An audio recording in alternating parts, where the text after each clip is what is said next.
Hi everybody out there.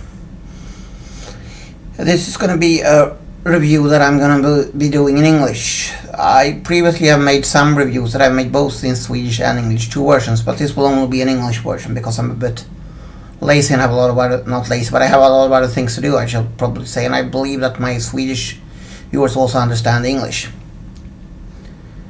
Let's go back to 1999. Now, that period of time I was studying in Lund, which is, for those of you who doesn't know it, a university town in the south of Sweden, one of Sweden's largest university towns. And I lived at a dorm room at that time. And we all chipped in together at the dorm room to subscribe to the local newspaper.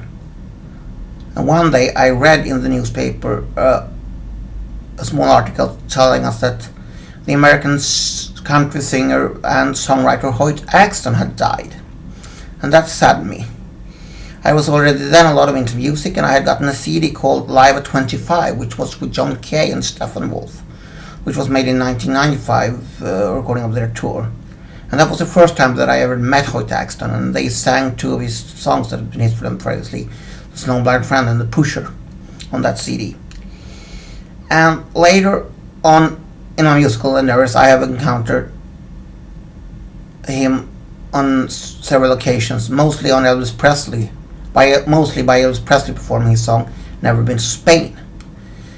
But to tell you the truth, a bit sad about that, or I should say, to be honest, I haven't really digged into Hoyt Axton's recording career himself. But now I have the chance to do this because there's been an excellent Hoyt Axton box coming out. It looks like this. It's a small cardboard box, and it's called the Jeremiah Records collection. And Jeremiah Records was the imprint that Hoyt Axton recorded for from 1979 to 1990. He made 5 albums for the imprint. There were three early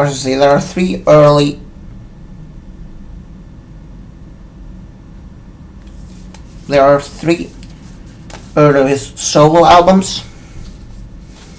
There are 3 early solo albums of him, which is recorded in studio. Well, from this period, I should say. The first one is the one called Rusty Old Hello, which was released in 1979, and it's a 10-track collection. The second CD he released was Where Did the Money Go, which came out in 1980 and features 12 songs. The third one is a long live CD called Just Live, released in 1981. In 1982 he released the 10-track collection called Pistol Packin' Mama. And finally in 1990 he released a CD called Spin of the Wheel.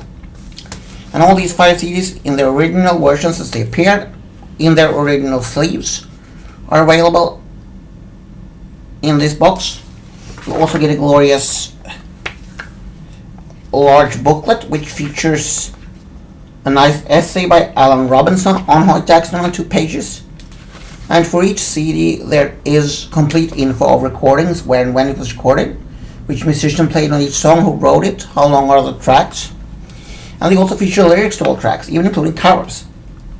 But the last CD does not feature any lyrics to the songs, and since most of them were written by Hoyt Axton, I don't know why there's no lyrics for the last CD, but there isn't.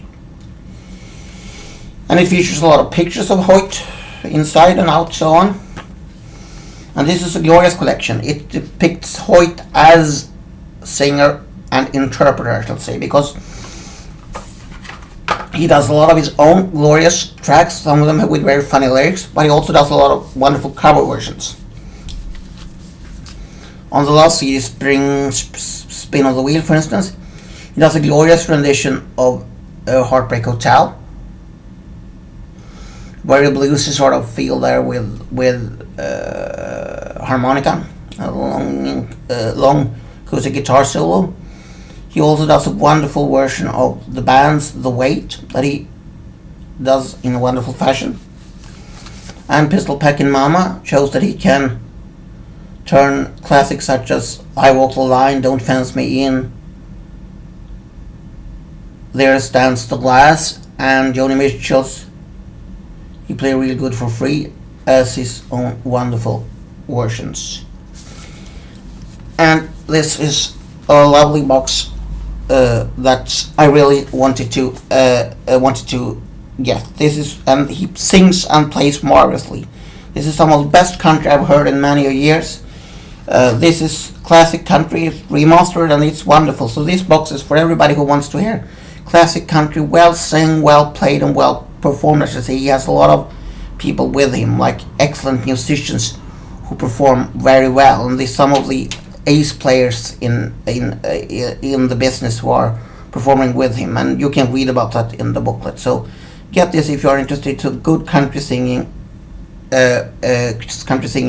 That's classical and will never go out of style. This is as good as now when it was released the earliest some 40 odd years ago.